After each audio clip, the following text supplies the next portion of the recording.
નમસ્કાર મિત્રો, જીગર sir physics YouTube ચેનલમાં આપ દરેકનું હાર્દિક સ્વાગત છે. જો તમે લોકોએ મારી આ ચેનલ લાઈક, શેર અને સબસ્ક્રાઇબ ના કરી હોય તો ઝડપથી કરી નાખો તથા તમારા મિત્રો, સગા સંબંધીઓ અને સ્નેહીજનોને પણ કહો મારી આ ચેનલ લાઈક, શેર અને સબસ્ક્રાઇબ કરી તથા તમારા WhatsApp ગ્રુપ, Facebook ગ્રુપ અને WhatsApp સ્ટેટસમાં વિડિયોની લિંકને શેર કરો જેથી લાઈક, શેર અને સબસ્ક્રાઇબ વધુ મળે. ચાલો મિત્રો, ધોરણ 11 ચેપ્ટર નંબર 5 ગતિના નિયમો એમાં આગળ વધીએ તો છેલ્લે આપણે સ્વાધ્યાયના દાખલા નંબર 5.5 સુધી ગણતરી કરી હતી. ત્યારબાદ આગળ વધી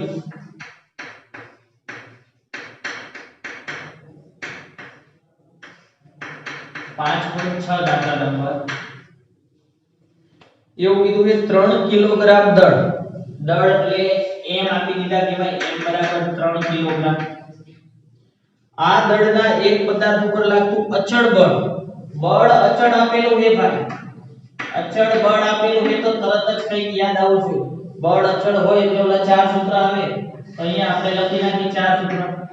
v બરાબર v0 પ્લસ at, v બરાબર v0t plus 1/2 at square v square minus v0 square बराबर 2ad અને b બરાબર v plus v0/2 into t. ચાર સૂત્ર અચળ બળ દીધું એટલા માટે. ઈ અચળ બળ તેની ઝડપ 2 મીટર પર સેકન્ડ થી 25 સેકન્ડમાં બદલીને 3.5 મીટર પર સેકન્ડ કરે છે. 25 સેકન્ડ એટલે સમય આપેલો t બરાબર 25 સેકન્ડ. તો હવે બે ઝડપ આપેલી. શરૂઆતમાં છે 2 મીટર પર સેકન્ડ અને છેલ્લે 3.5 મીટર પર સેકન્ડ. તો શરૂઆતની ઝડપ v0 કઈ આપેલી કે ભાઈ શરૂઆતમાં આપેલી 2 મીટર પર સેકન્ડ. અંતિમ ઝડપને આપણે v કઈ v આપેલા છે 3.5 મીટર પર સેકન્ડ. આગળ વાત પદાર્થની ગતિની દિશા બદલાતી નથી. આવું કીધું. આટલું બળ લાગે છે છતાંય પદાર્થ પોતાની દિશા બદલતો નથી. એ જે દિશામાં જતો હતો એ જ દિશામાં જાય. તો બળનું માન અને દિશા શોધો. એના ઉપર આ જે બળ લાગે છે એ બળનું માન એટલે મૂલ્ય અને એની દિશા પણ તમારે કહેવાની કઈ દિશામાં બળ લગાડ્યું હોય છે. ચાલો શોધતા જઈએ. ચાલો ડાયરેક્ટ f શોધવાના કીધા. f નું સૂત્ર આવડે છે? હા આવડે. જો અહીંયા કે સદિશ નહોતા એટલે મેં સદિશ નથી કર્યા. નહીંતર બળ સદિશ સ્વરૂપે હંમેશા શોધવાનું, બરાબર? પણ કે સદિશ ન હોય તો નહીં કરવાનું. ચલો f શોધવાનું. f નું સૂત્ર આવડે. f બરાબર માં મૂકી દો. ચલો દળ આપેલું હતું 3. એ પ્રવેગ એક જ નથી. જો પ્રવેગ એક હોય તો આપણને જવાબ મળી જાય. તો હવે શું કરશું? પ્રવેગ શોધવો પડશે. પ્રવેગ કેવી રીતે શોધશું? ડાયરેક્ટ પ્રવેગનું સૂત્ર આવડે ડેલ્ટા v ના છેદમાં ડેલ્ટા t. ઈ પણ ચાલે. અને આપણે કીધું તો કે આ ચાર સૂત્ર પણ વપરાય. તો કઈ સૂત્ર વાપરશું? v એ v0 એ t એ અને આ સૂત્ર વપરાય એટલે પ્રવેગ મળી જાય છે. અને મેં તમને કીધું ડાયરેક્ટ પ્રવેગનું સૂત્ર આવડે છે એ બરાબર ડેલ્ટા v ના છેદમાં ડેલ્ટા t. આના ઉપરથી નહીં મળી જાય ડેલ્ટા v 2v અંતિમ માઈનસ કરો ડેલ્ટા t એટલે સીધો સમય જ આપી દીધો 25 સેકન્ડ. તોય ચાલે. આ સૂત્ર વાપરો તોય ચાલે. ચાલો તો આ વાપરી નાખો. v બરાબર v0 પ્લસ at. v ની વેલ્યુ 3.5, v0 2, a તો શોધવાના t આપેલા છે 25. 3.5 માઈનસ 2. 3.5 માંથી 2 જશે તો દોઢ વધશે. 25 a. હવે a શું થાય? તો a ને અહીંયા રહેવું એટલે 25 આ બાજુ છેદમાં અંતરી છે ગુણાકારમાં એટલે 1.5 ના છેદમાં 25 બરાબર 1. તો હવે a ની વેલ્યુ તમને મળી જશે જે મળી મીટર પર સેકન્ડ સ્ક્વેર. આ કિંમત મળી જાય એટલે આમાં કિંમત પૂછો એટલે જવાબ આવી જશે f બરાબર આટલા ન્યૂટન. હવે સમીકરણ 1 માં કિંમત મૂકી અને ગણી નાખો આટલા ન્યૂટન. મૂલ્ય મળી ગયું. દિશા શોધવાની કીધી. આ બળ કઈ દિશામાં છે? ખરેખર જ્યારે પણ દિશા શોધવાનું કહે એટલે આપણે tan થીટા શોધતા હોય. દિશા એટલે ખૂણો tan. અને બીજું જો આ જ ચેપ્ટરના સ્વાધ્યાયના જે શરૂઆતના 2 થી 3 દાખલા જોયા તો બળનું માન અને દિશા શોધો, બળનું માન અને દિશા શોધો. તો એમાં દિશા શોધવામાં ક્યારે આપણે tan થીટા નો લીધા કેમ? કારણ કે જો તમને દિશા ડાયરેક્ટ ખબર હોય તો કોઈ દિવસ tan થીટા શોધવાની જરૂર ન પડે. એ લગભગ દાખલામાં ગુરુત્વાકર્ષી બળ જ લાગતું હોય, ગુરુત્વાકર્ષી બળની દિશા ખબર જ હોય, નીચે જ હોય, નીચે તરફ જ હોય, તો tan થીટા શોધવાની જરૂર નથી. એવી જ રીતે અહીંયા પણ જો આ બળની દિશા ડાયરેક્ટ ખબર હોય તો tan થીટા શોધવાની જરૂર નથી. બોલો હું એમ કહું આ બળ રહ્યું એ પદાર્થ જે દિશામાં ગતિ કરતો હતો એ જ દિશામાં લાગતું. દાખલા તરીકે આ પદાર્થ છે એ આમ ગતિ કરતો હતો, તમને એટલું તો કહી દીધું હતું કે પદાર્થ પોતાની ગતિની દિશા બદલાવતો નથી. તો એનો અર્થ શું હોય? પદાર્થ આમ જાય તો આ જ દિશામાં બળ લાગ્યું હોય તો જ આ પદાર્થ દિશાનો બદલાવ. જો આ દિશામાં લાગે તોય બદલાઈ જાય, આ દિશામાં લાગે તોય બદલાઈ જાય, આમ ક્રોસમાં લગાડો તોય બદલાઈ જાય. એટલે આ બળ કઈ દિશામાં હોય તો લખી નાખો, આ બળ પદાર્થની ગતિની દિશામાં જ હોય. કમ્પ્લીટ. આ 5.6. ત્યાર પછી આગળ વધી 5.7 દાખલા નંબર 5.7.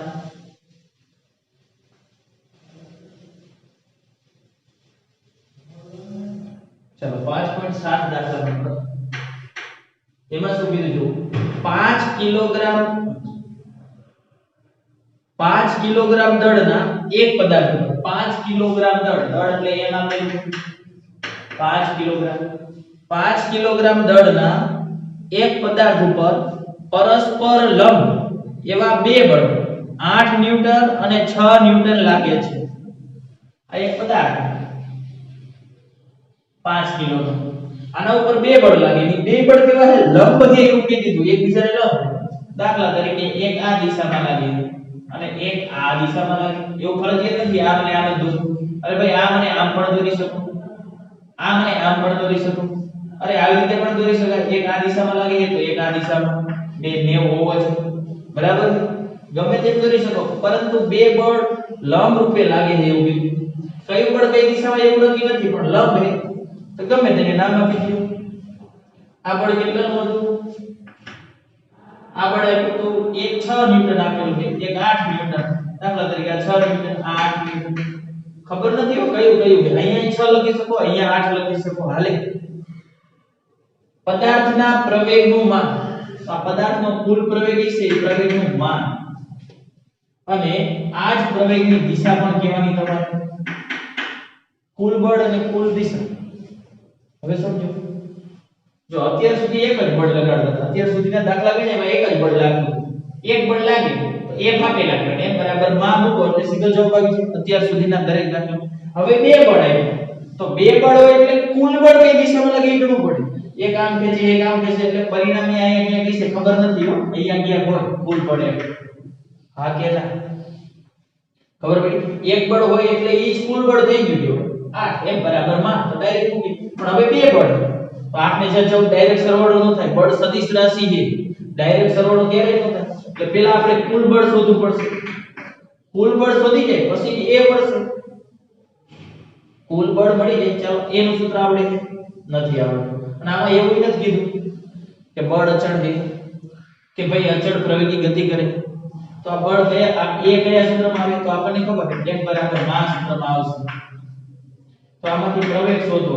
એક તો ખબર નથી, આ તો 8 ને 6 છે તો આપણે તો ટોટલ લેવાનું હોય. બે બળ લાગે એટલે ટોટલ હોય, કુલ બળ જ શોધવાનું હોય. એક આ તરફ લાગે, એક આમ લાગે, એક આમ લાગે, બે આમ લાગે તો કુલ બળ હોય એ જ પ્રવેગ હોય, કુલ બળના લીધે જ પ્રવેગ હોય, બરાબર? એટલે કુલ બળ જ શોધવાનું. તો કુલ બળ તો ખબર નથી, રેવા દો. દળ આપેલું હતું 5 1 અને આપણે એ શોધવાનો તો એ ને કરતા કરી દો. અહીંયા ને લેવા દો તો આ છેદમાં ઉતારે F ના છેદમાં 5 અને સમીકરણ 1 આપી. તો હવે આપણે એ શોધવા હોય તો પહેલા કુલ F શોધવા પડશે.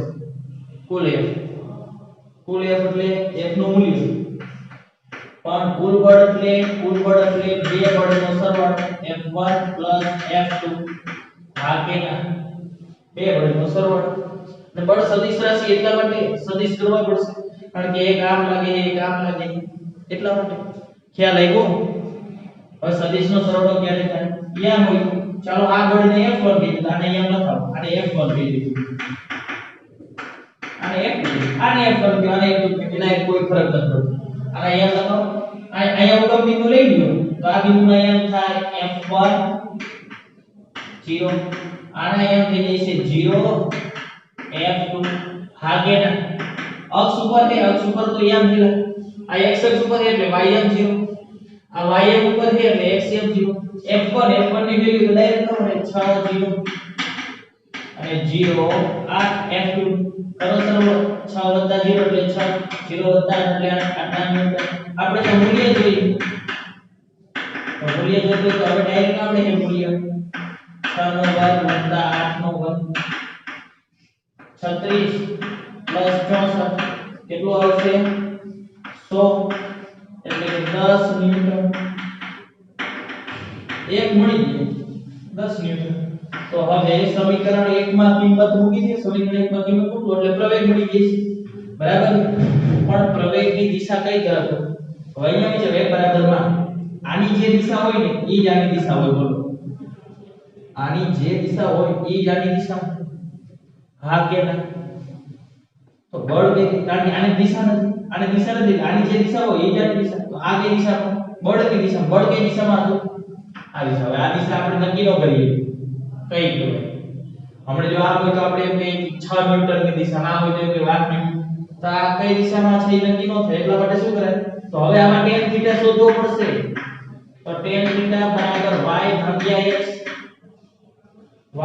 x કેની દિશા શોધવાની પ્રવેગ તો પ્રવેગનો x અને y આમ હોય પણ પ્રવેગનો x અને y આમ નથી કઈ વાંધો પણ તમને એટલી તો ખબર છે પ્રવેગની દિશા હોય ઈ જ બળની દિશા કહેવાય બળ જે દિશામાં લાગે એ દિશામાં પ્રવેગ કારણ કે આની દિશા નથી તો બળની દિશા શોધી લે બળના x અને y આમ છે તો બળના x અને y આમ મૂકી દો y આમ x આમ 6 તો આના આધારે તમને ખૂણો મળશે tan θ બરાબર કે કિંમત મળી જશે એના આધારે θ મળી જશે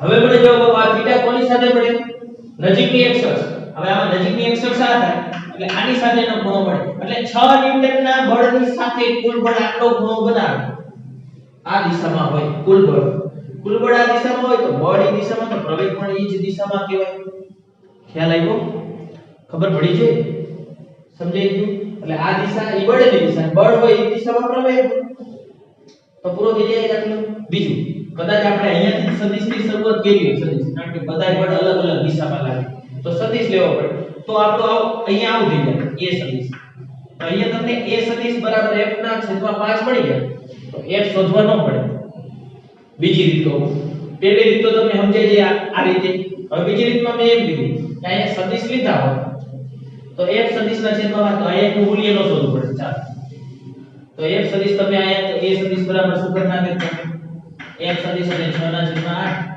છેદમાં 5 તો 5 2 ના છેદમાં કેવા 6 ના છેદમાં 5 કેવા 8 ના છેદમાં 5 તો આ a સદિશ જ મળી ગયો a સદિશ મળી ગયો હોય તો a સદિશનો y અને x એમ મૂકો તો ઈ જવાબ આવશે બરાબર પણ આ ખૂણો કોની સાથે મળશે નજીકની x અક્ષ એટલે આ એટલે f1 સાથે એટલે કે 6 ન્યૂટનના બળ સાથે ખૂણો મળે f1 સાથે મળે એવું ન બોલે 6 ન્યૂટન સાથે મળે એવું બોલે કારણ કે આને f1 કહીએ અને આને f2 કહીએ એટલે આપણે સ્પષ્ટ જવાબ લખાય 6 ન્યૂટનની સાથે આટલો ખૂણો બનાવે તમને એમ કીધું હતું કે 8 ન્યૂટનની સાથે કેટલો ખૂણો બનાવે તો આ દાખલા તરીકે 40 ડિગ્રી જેટલો મળ્યો હોય તો આ તો ફિક્સ જ છે 50 ડિગ્રી જેટલો જ મળે તો 8 ન્યૂટન સાથે કેટલો ખૂણો બને 50 એ રીતના જે ખૂણો મળે તે બરાબર એટલે પાછળ જવાબમાં ટેલી કરી લેવાનું એને કેની સાથે ખૂણો આવ્યો એ જોવા નથી આપણે તો જેની સાથે મેળવો હોય એની સાથે તમે અહીંયા 6 કીધા અહીંયા 8 રાખ્યા હોય તો 8 સાથે ખૂણો મળે ડાયરેક્ટ પણ પછી એ મળી જ જાય આની સાથે મેળવ્યો તો આની સાથે આપણે આવું દાખલો સમજાઈ ગયો એકદમ પરફેક્ટ અહીંયા કેમ સદિશ લીધા બે અલગ અલગ દિશામાં હતા અત્યાર સુધી બળ એક જ દિશામાં લાગતા હતા તો સદિશથી ગણવાની જરૂર હતી જ નહીં અહીંયા બે બળ લઈ ગયા એટલે સદિશ કરવા પડે અલગ અલગ દિશામાં એક આ બે ને આ બે એટલે આ કુલ બળ નક્કી ન થાય કઈ દિશામાં આવે ખ્યાલ આવી ગયો તો હવે આ રીતે તમે દાખલો ગણી નાખજો ચાલો ત્યાર પછી દાખલા નંબર 5.8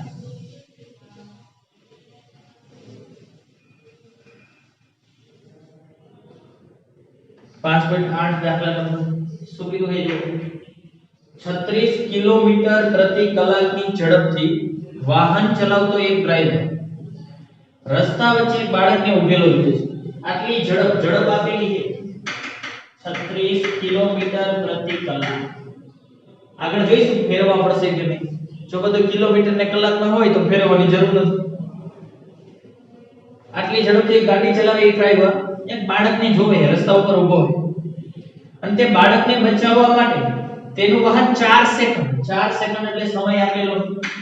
જો સમય કોઈ 4 સેકન્ડમાં કે ના કલાકમાં એટલે નહીં ચાલે, ફેરવી નાખો. 36 આ કિલો એટલે કહેવાય 1000, મીટરના મીટર, છેદમાં 1 કલાક એટલે 3600 સેકન્ડ. 2 મિનિટ કેન્સલ થઈ ગયા, 36 એટલે 10 મીટર પર સેકન્ડ. 4 સેકન્ડમાં સ્થિર થવું જરૂરી એટલે વાહનને ઊભું રાખવું પડે. ઊભું એટલે એનો વેગ 0 થઈ જાય. તો અંતિમ વેગ 0 થાય. તો આ તો શરૂઆતનો હતો. હવે ખબર પડી બે વેગ કે આટલી ઝડપથી ગાડી ચલાવે પછી બાળકને જોવે છે એટલે એને ઊભું રાખવું જરૂરી બને એમ કે એને બાળકને બચાવવો એટલે ઊભું રાખવું છે. એટલે 4 સેકન્ડમાં સ્થિર થઈ જાય. સ્થિર થાય એટલે અંતિમ વેગ તો 0 થઈ ગયો. અંતિમ વેગ તો વાહન પર વેગ ઘટાડવું સરેરાશ કેટલું બળ લગાડવું પડે? બળ કેટલું લગાડવું પડે? બળ એટલે m શોધવાનું કીધું. વાહનનું દળ 400 કિલોગ્રામ છે. જે વાહન છે એનું દળ 400 કિલોગ્રામ છે અને ડ્રાઈવરનું દળ 65 કિલોગ્રામ. આપણે તો ટોટલ દળ શોધવાનું હોય ને 465 કિલોગ્રામ. આ ખ્યાલ આવ્યો કે નહીં? હવે એક જગ્યાએ એમ જ કહી દીધું કે ટોટલ આખી જે ગાડી છે એ ગાડીનું દળ આટલું. પણ એવું અલગ કીધું કે ગાડીનું દળ આટલું છે અને અંદર જે ડ્રાઈવર બેઠો એનું દળ આટલું છે. ટોટલ આટલું થઈ ગયું. બસ બીજું કઈ આપેલું નથી. ચાલો શોધવાનું શું છે? શોધવાનું શું? જો એક વસ્તુ નથી, ગાડી ગતિ કરતી હતી અને ગાડી ગતિ કરતી કરતા ઊભી રહી છે. ઊભી રહી જાય, ગતિ કરતું હોય ઊભું રહી જાય તો પણ ઓલા ચાર સૂત્ર આવે. યાદ કરો. આ કે v0t + 1/2 kb square v2 - v0 square બરાબર 2kb અને d બરાબર v + v0/2 * t. આ તો કેવી રીતે ખ્યાલ આવ્યો? ગાડી ગતિ કરતી હતી ઊભી રહી છે કે સ્થિર સ્થિતિમાંથી શરૂ થતી હોય, અચળ બળ હોય, અચળ પ્રવેગ હોય, ખબર છે તો આ ચાર સૂત્ર આવે. આમાં ગાડી ગતિ કરે ઊભી રહી છે એટલે ચાર સૂત્ર લખી નાખ્યા. ચલો આપણે એક શોધવાનું. x નું સૂત્ર આપણે x બરાબર માં બધે મૂલ્ય છે. એક જ બળ લાગે, જો વધારે બળ લાગે તો સદિશ લેવાય, નહીતર ન લેવાય. ચાલો તો હવે શું કરશું? એમાં એક જ શોધવાનો છે. m તો ખબર છે 465. જો પ્રવેગ એક મળી જાય તો એક મળી જાય. પ્રવેગ એક નથી ખબર, દળ તો ખબર છે. તો પ્રવેગ શોધવો હોય તો પ્રવેગનું ડાયરેક્ટ સૂત્ર આવડે, ડેલ્ટા v ના છેદમાં ડેલ્ટા તોય ચાલે. અને આપણને આ ખબર છે તો v એ v0 અને સમય છે એટલે આ આપણો એટલે મળી જશે. બાકી બધામાં અંતર આવશે. અંતર કેટલું કાપે એ ન થાય. અંતર કેટલું કાપે એ ન થાય. અને આગળના દાખલાઓમાં પણ આપણે પ્રવેગ શોધવાનો તો તેનું સૂત્ર વાપરતા, કારણ કે બાકીના બધામાં અંતર અને અંતર આપ્યા નહોતા એટલે તેનું સૂત્ર મૂકો તો મળી જશે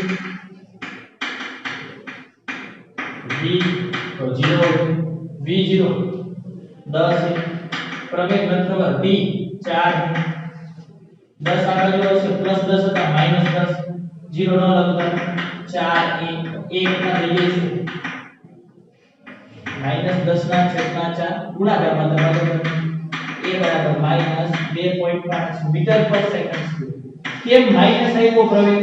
પ્રવેગ પ્લસ હોય માઈનસ હોય 0 હોય. પ્રવેગ કેમ માઈનસ આવ્યો? બ્રેક મારે છે, ઊભું રાખવાનું હતું એટલે પ્રવેગ માઈનસ જ આવે. કે રેસ નતો દેતો, સ્પીડ વધારવાની નથી, સ્પીડ ઘટાડવાની હતી એટલે માઈનસ. ભલે ને તો પેલા સમીકરણમાં કિંમત મૂકી દયો તો એ માઈનસ બળ આવે. કેમ માઈનસ આવે? કારણ કે તમારે બ્રેક મારવાની એટલે બ્રેક મારવો એ બળ વિરુદ્ધ દિશામાં હોય ગતિની. સમજાય છે? ગતિ થતી હોય દિશામાં જતો તો વેગમાં વધારો, ભલે માઈનસ આવે. તો આમાં કિંમત મૂકી દીધી. સમીકરણ 1 માં કિંમત મૂકતા એટલે f ની કિંમત મળી જશે. આટલાની આપણને કીધું નતું કઈ દિશામાં બળ લાગે, બાકી ખબર પડી જાય કઈ દિશામાં લાગે. ગાડી જાતી હોય ની વિરુદ્ધ દિશામાં તો જ ગાડી ઊભી રહે. બ્રેક રે વિરુદ્ધ દિશામાં જ લાગે. કીધું નથી. આપણને માત્ર મૂલ્ય શોધવાનું કીધું તો મૂલ્ય શોધી નાખજો. બરાબર છે? અને બાકીની જે ચર્ચા છે એ આપણે આવતા લેક્ચરમાં કરીશું.